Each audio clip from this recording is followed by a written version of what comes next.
Mr. Prime Minister, Honorable Prime Minister, I would really request you, since you've been here for the better half of 1 hour, ये भी सुनते हुए जाइए sir, डरिए मत, sir, डरिए मत, 2 बार आ गए sir.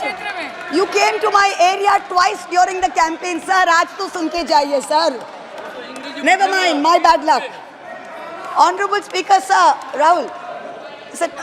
Honorable Speaker, sir, my esteemed colleagues in this newly constituted 18th Lok Sabha, I stand here on behalf of my party, the All India Trinamool Congress. कोई बात नहीं, वो मेरे LOP है, वो already मुझे सुन चुके हैं, वो मेरे LOP है. Honorable Speaker, sir, my esteemed colleagues, in this 18th Lok Sabha, I stand here on behalf of my party, the All India Trinamool Congress, to speak on the Honorable President's address. The last time I stood here, sir, I was not allowed to speak. I was not allowed to speak. आप लोगों ने अरे let me finish. Dimple, let me finish. House Guys, order में आने की please. Let me finish. And जिसको जाना है please जाइए, no problem. The last time I stood here, I was not allowed to speak. But the ruling party has paid a very heavy price for throttling the voice of one MP. मुझे बैठाने का चक्कर में जनता ने आपके 63 सदस्यों 63 जन को परमानेंटली बैठा दिया. You have gone down from 303 to 240. In my maiden speech in the Lok Sabha in June 2019, I spoke on the 7 signs of fascism that were taking over this country. 5 years to the date, on June 27, 2024, this House saw the unprecedented scene of the marshals welcoming the President of India, the Honorable President, with a Sengol in their hand. The Sengol is a symbol of the supreme authority of a monarch. It has no place in the temple of a constitutional democracy. But Honorable Speaker, sir, it is understandable why this happened. Because the BJP has still not understood that their 303 brute majority, their Rajtantra, has been reduced to a 240-seat minority by the Loktantra. They are still living in the world of the Sengol. This sudden changed reality, this new reality, is yet to sink in for the treasury benches and especially for the speech writers of the Honorable President's address. The speech that the Honorable President read out, she said, the people of India have elected a stable government with a clear majority. Please do not embarrass the office of the President by using poorly edited cut and paste versions of old speeches. This is not a stable government. It depends on multiple allies with a history of U-turns. It has not got a simple majority. The BJP is 32 short of 272. It is going to be a very hard landing for the treasury benches, as was obvious today. This time, there are 234 warriors this time, firmly united, and we have walked through fire to walk through these doors, so you will not be able to shut us up this time the way you did last time. There are numerous statements in the Honorable President's address that defy even a tenuous link to truth and to reality. Like in my 2019 maiden speech when I spoke in 7 signs, today I have picked out 6 themes from the Honorable President's address, and I will analyze how each of them is an exercise in fallacy and exercise in untruth. The address covers many issues, but I have chosen 6 themes. The first theme, the Northeast. The Honorable President's address says that the government has increased allocation for the Northeast by 4 times, has worked for increased and lasting peace in the area. Now, I have one question. Why is the word Manipur nowhere in the speech? Why do we refer to the generic Northeast? During the Lok Sabha campaign, the BJP, the ruling party, the Honorable Prime Minister mentioned many words beginning with the letter M. Musalman, Mullah, Madrasa, Mughal, Mutton, Machli, Mujra, Mangal Sutra. But not once did they mention Manipur. We don't need to act east. The government says we want to act east. We don't need you to act east. Look east, walk east, and most important, embrace east. I stand here for my brothers and sisters of Manipur, and I quote the revolutionary poet Pablo Neruda. One morning the bonfires leapt out of the earth. One morning the bonfires leapt out of the earth, devouring human beings. And from then on the fire, from then on blood. Come, see the blood on the streets. Come, see the blood in the streets. Please go to Manipur, see the blood in the streets. The second theme in the President's address, women empowerment. The speech says, women in our country had been demanding greater representation in the Lok Sabha and Vidhan Sabhas, and today they stand empowered by the Women's Reservation Act. This is a complete untruth. Firstly, you conveniently delayed reservation for women in parliament because you actually fear women. You fear Nari Shakti. You want their support, but you certainly don't want us here. The 17th Lok Sabha had 78 women, 14.3%. The 18th Lok Sabha, this Lok Sabha has only 74 women. 4 women less than last time, only 13.6%. The ruling party, the BJP, had called a special session to bring in the women's reservation bill. They have got a shameful 30 women MPs out of 240, only 12.5%. It is only Mamata Banerjee's Trinamool Congress that in 2019 had 37%, and even this time has got 38%. The President's address talks of a comprehensive campaign by the government to enrich and make 3 crore women Lakhpati Didis. All that we have seen so far is a far more comprehensive campaign to make 1 Arabpati Dada. I'm sure I don't need to take his name in this house. I'm sure we all know who we are talking about. The third theme, Kashmir. The address mentions that after decades of shutdowns and strikes, the Kashmir Valley has voted in an atmosphere of stability and security. But if abrogating Section 370 was such a good idea, why did the ruling party, the BJP, not even dare to put up candidates in the 3 valley seats of Anantnag, Baramulla and Srinagar? If 370 was such a big deal and you were going to campaign on the basis of 370, you did not even dare to fight the seats. The Kashmir Valley has voted in MPs who were against your 2019 decision. You downgraded Ladakh into a union territory. You told them it was a temporary move. Today, 5 years later, the Ladakhis are still waiting. They have not got back their statehood. You have not given them a legislature. You have not included them in the 6th schedule. You have not given their demand of 2 separate seats of Leh and Kargil. As a result, in the current Lok Sabha, the Ladakhis have relegated you to 3rd position in the Lok Sabha. You lost it. The 4th theme in the Honorable President's address, the Election Commission of India. The speech expresses gratitude to the ECI for conducting the largest election in the world.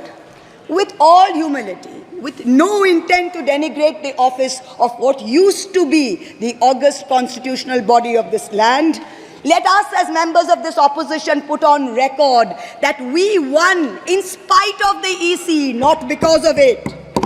The commissioners chosen by a government-dominated panel in willful disobedience of the Supreme Court turned a deaf ear to the most egregious violations of the Model Code of Conduct by the ruling party, by the Honorable Prime Minister with his hate-filled speeches and his divisive religion-based rhetoric. This country has been ashamed and disgusted by the language used against minorities during this campaign. This election will go down in history where an eager and compliant election commission turned a blind eye and a deaf ear against the excesses of the ruling party when the MCC was in effect. Opposition leaders were arrested, party accounts were frozen, ED and CBI even came into our election offices with impunity. Ultimately, the voters took charge and they said, "Bahut ho gaya. Enough is enough." The 5th theme, and here I have to commend the speechwriter's very dark, almost macabre sense of humor. The Indian Railways, aviation and infrastructure. The address says that work on the Ahmedabad-Mumbai bullet train is going on at a fast pace, and Indian Railways is doing feasibility studies for bullet train corridors in the north, in the south, in the east of India. Now I'm going to ask the government a question. Why are you, Honorable Chairperson? Is this a cruel joke? You are sanctioning 1,08,000 crores, 1,08,000 crores for one single Mumbai-Ahmedabad bullet train. A basic high-speed rail network costs 200 crores per kilometer. The Indian Railways is touting the Kavach anti-collision system. It's an automatic train protection system as the cheapest in the world, says 50 lakhs per kilometer is the cost.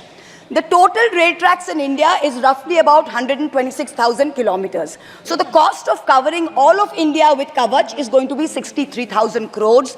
All of India's Kavach costs 63,000 and one single Ahmedabad-Mumbai bullet train costs 1,08,000. Please look at the numbers. Last June in Balasore, 3 trains collided, 296 people died. The ministry said Kavach was not operational on that route. Last week, Kanchenjunga Express collided with a goods train in New Jalpaiguri. 10 people died. Again, the ministry said Kavach is not operational on the route. The Economic Times had a survey which said at the current level of funding, it will take 50 years for all of India to be covered under Kavach. And you're telling us about bullet trains. And please don't start shouting about what it was during Nehru's time. We don't know and we don't care.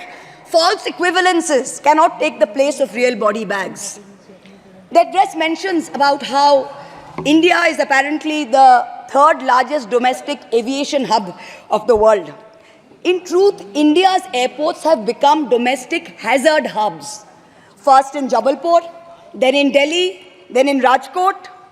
Newly constructed airports have canopies falling down, killing people. The newly constructed Rampath in Ayodhya has had 3 cave-ins in the last week.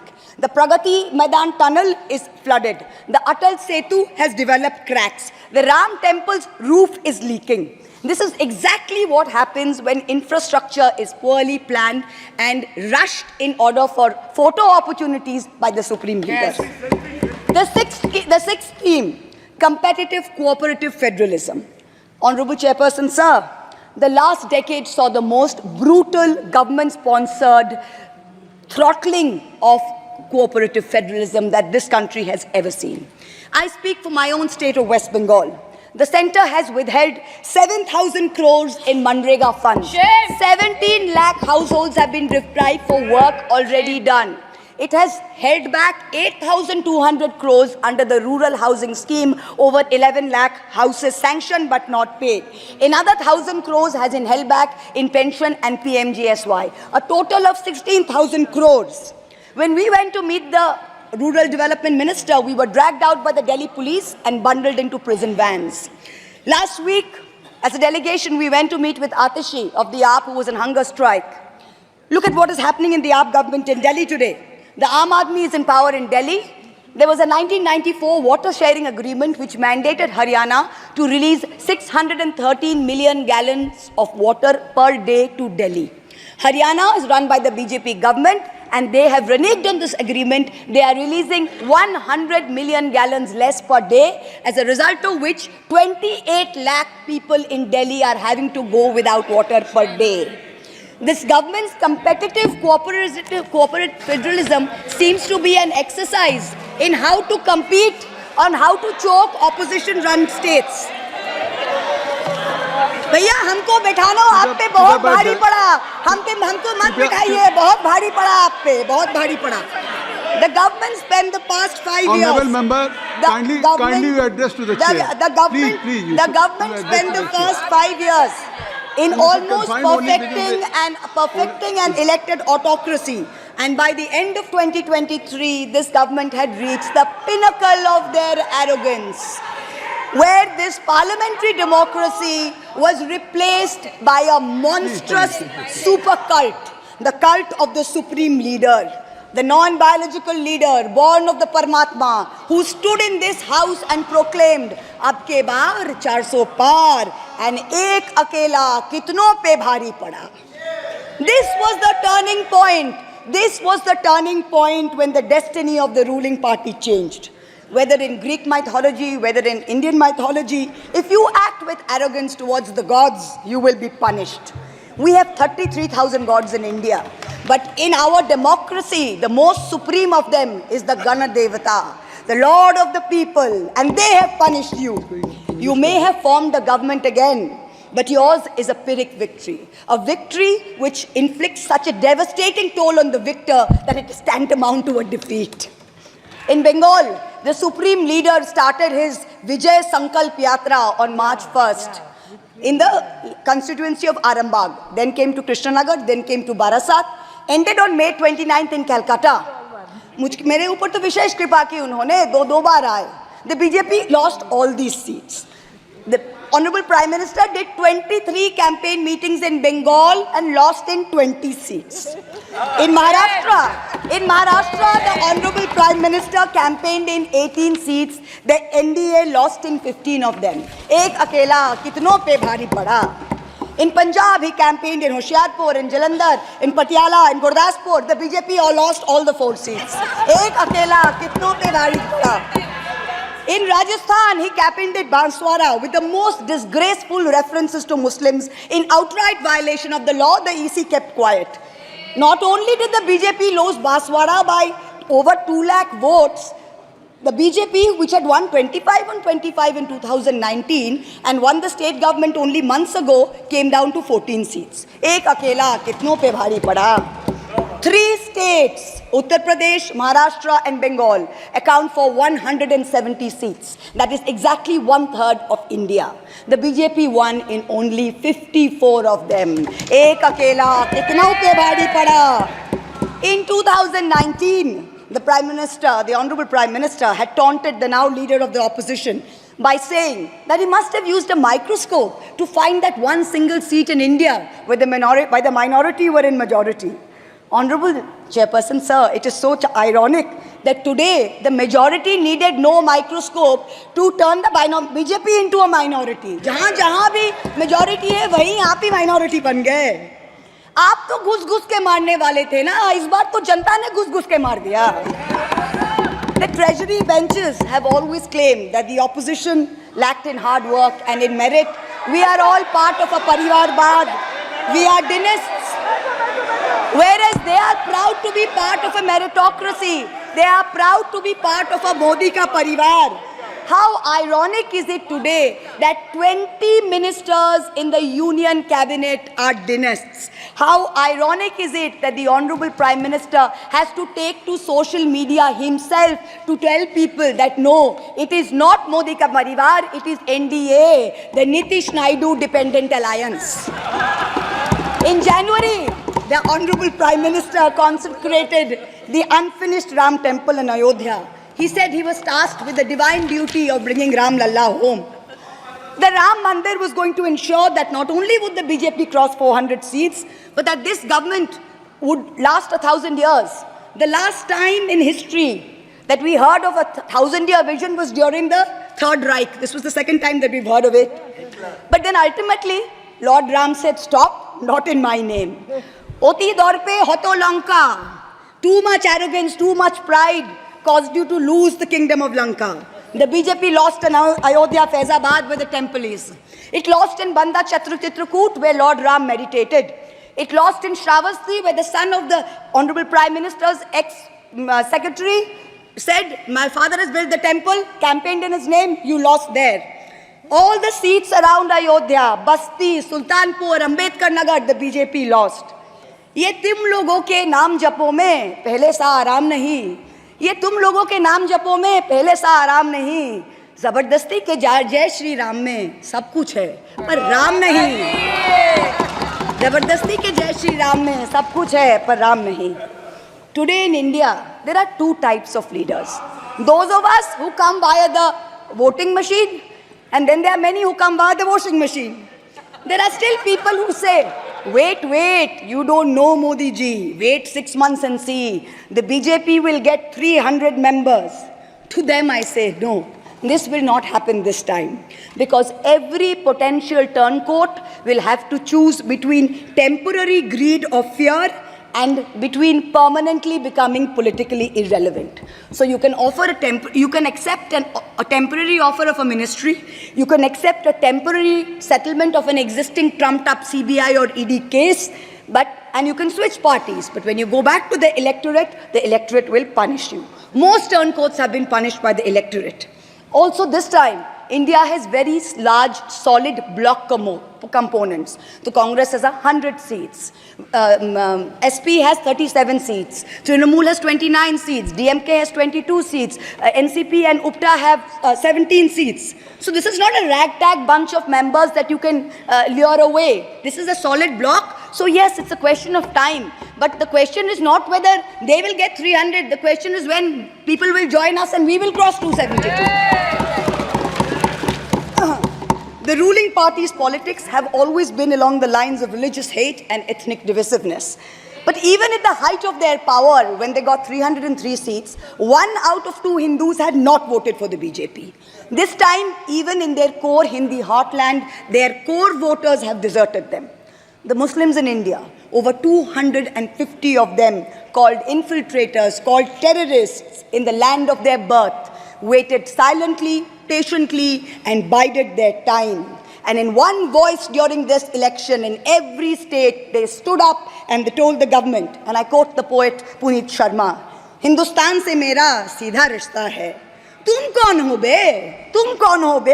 Kyun batlau tumko kitna gehra hai?" The Dalits, whom the BJP paid lip service to for so many years, realized that even the talk of 400 seats meant that Baba Sahib Ambedkar's constitution was in danger, and they deserted the party. The Marathas, whom the BJP coalition had tried so desperately to woo, realized that their promises were worth nothing. The BJP and its allies lost 7 out of 8 seats in Marathwad. The Jats, the careers of their youth at risk with this ill-conceived Agniveer scheme, their farming livelihoods threatened, their female wrestlers manhandled. They vented their ire at the ballot box. Ultimately, it was the BJP's policies of exclusion, not inclusion. You wanted to exclude everybody, and that was your undoing. You didn't need Muslims. You trampled on Dalits. You ignored farmers. You ignored Jats. You marginalized Kashmiris. Well, they consolidated their voice during this election pan-India, and today they don't need you. That's the message they've given you during this election. ये देश ही अपना हासिल है जहां राम प्रसाद भी बिस्मिल है. मिट्टी को कैसे बांटोगे? सबका ही खून तो शामिल है. That's what they said. You can't divide us. You can't do it anymore. This new India, this new frame of reference is going to be very hard for a lot of interest groups. Perhaps the first casualty is the legacy media. The Godi media was its own worst victim. The brown-nosing TV anchors and online trolls lied, spread fake information, amplified the government's propaganda. So-called psephologists who actually had printing contracts from the government of India were on TV 24/7 acting like the election was a done deal. There was no need for voting. The BJP had already won. Media moguls organized conclaves where they prostrated themselves before the Vishwa Guru. Anchors used staged interviews and set up scripts. In short, the media had lost all credibility. So when you asked the people during surveys which way they voted, they didn't trust you and they didn't tell you the truth, which is why you got it wrong. Ram Kamal Jha, the editor of the Indian Express, remarked that some media owners were so comfortable on their knees that it hurts to stand up. To them we say, please stay where you are. There is a new generation of journalists in India today with spine, with integrity and with courage. A media you have done your best to silence with fake cases and attempts and censorship, but they have survived and they will thrive in the digital space. I will also touch upon another pillar in our democracy, the judiciary. 2 days ago, the Honorable Chief Justice of India, while on a visit to Calcutta, remarked that judges were not deities. They are here to dispense justice with compassion. Just as one can't be partly pregnant, you either are or you're not. Justice and democracy too must be absolute. They cannot partly be in effect. The retirement age for High Court justices is 62. and the retirement age for Supreme Court judges is 65. Now, this has unfortunately contributed to High Court judges kowtowing to the Supreme Court Collegium and to the government for a last-minute elevation to be able to serve for 3 more years and then qualify for further sinecures such as the head of the Lokpal, the head of the National Human Rights Commission, chairman of various tribunals. It has come to such a state that opposition leaders framed in politically motivated cases are denied and bail and denied justice simply because judges are even scared to touch their case for fear of offending the government. Today I say, the poorest people in India who have perhaps the most to lose from offending the government in power, they have shown spine and risen to the occasion. Your lords and ladyships, heed thy inner voice, have a spine, rise to the occasion. 7 months ago, on the 8th of December, this house was transformed into a Kuru Sabha, presided over by a blind Dhritarashtra, where Dushrasan Darbaris made every attempt to disrobe Draupadi.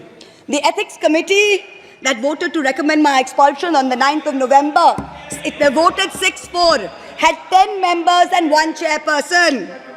Of the 5 Lok Sabha members from the BJP, 4 have not returned to the House. The chairperson, a BJP member, has also not returned.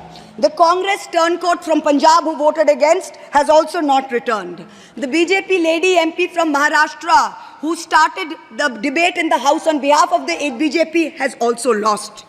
Much like Lord Krishna protected Draupadi, the people of Krishnanagar have protected me. In the last year, a lot of people look at me and say, oh, Mahua, you must have lost a lot. You lost your membership, you lost your house. And by the way, I also lost my uterus due to a surgery. But you know what I gained?